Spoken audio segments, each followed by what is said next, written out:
Thus Temple Trek, most difficult trek of Pithoragarh. यहाँ की चढ़ाई बहुत खड़ी है, सांसें फूलेंगी चलने में।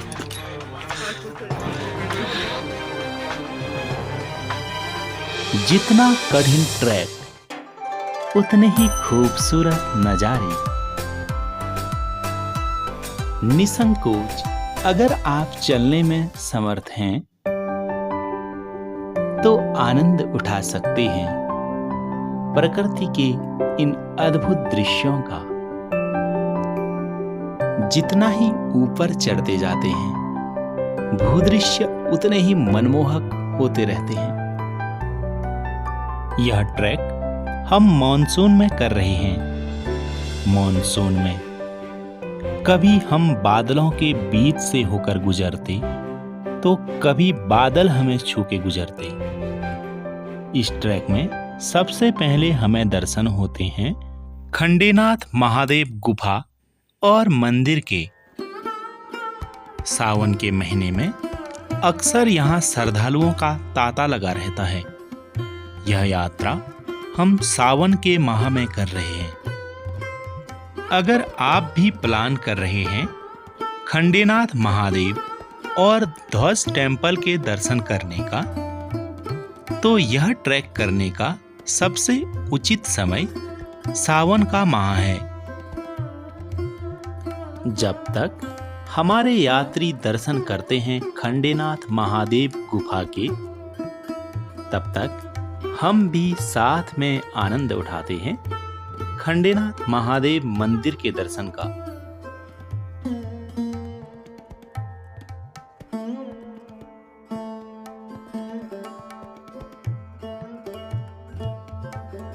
कुछ क्षण खंडेनाथ महादेव के मंदिर परिसर में बिताने के पश्चात हम आगे बढ़ रहे हैं ध्वज टेम्पल के ट्रैक की ओर। अब यहां से ध्वज मंदिर तक हमें सैकड़ों सीढ़ियां चढ़नी हैं। जैसे ही हम ध्वज जयंती माता मंदिर के परिसर के अंदर प्रवेश करते हैं, मानो ऐसा एहसास होता है जैसे हम स्वर्ग में आ चुके हों।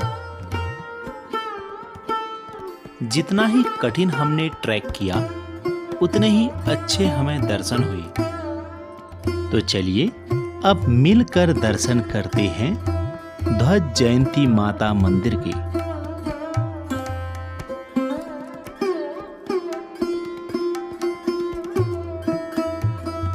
कुछ क्षण मैया के मंदिर में बिताने के पश्चात अब वक्त आ चुका है यहाँ से प्रस्थान करने का।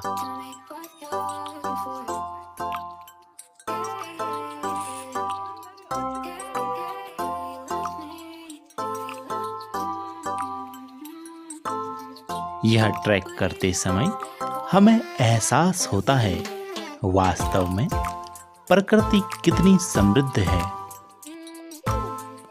इस ट्रैक में हमने आनंद उठाया पिथौरागढ़ के वन्य जीवन और बेहद खूबसूरत भूदृश्यों का। जितना ही चढ़ना कठिन था उतना ही उतरना भी कठिन सा प्रतीत हो रहा है। मानो ऐसा एहसास हो रहा है जैसे प्रकृति हमें अपनी ओर खींच रही हो। इन वादियों से विदाई लेना असंभव सा प्रतीत हो रहा है। अगर आप भी आनंद उठाना चाहते हैं इन भूदृश्यों का, तो चले आओ पिथौरागढ़। दोस्तों, अब वक्त आ चुका है आपसे विदाई लेने का। अगर आप भी प्लान कर रहे हैं पिथौरागढ़ घूमने का या तलाश रहे हैं पिथौरागढ़ में रुकने के लिए होम स्टे, तो कंधा पॉट होम स्टे हो सकता है आपके लिए एक अच्छा विकल्प। हमारे होम स्टे में स्टे बुक करने के लिए या हमारे द्वारा पिथौरागढ़ का टूर करवाने के लिए हमसे संपर्क करें दिए गए नंबर पर। धन्यवाद।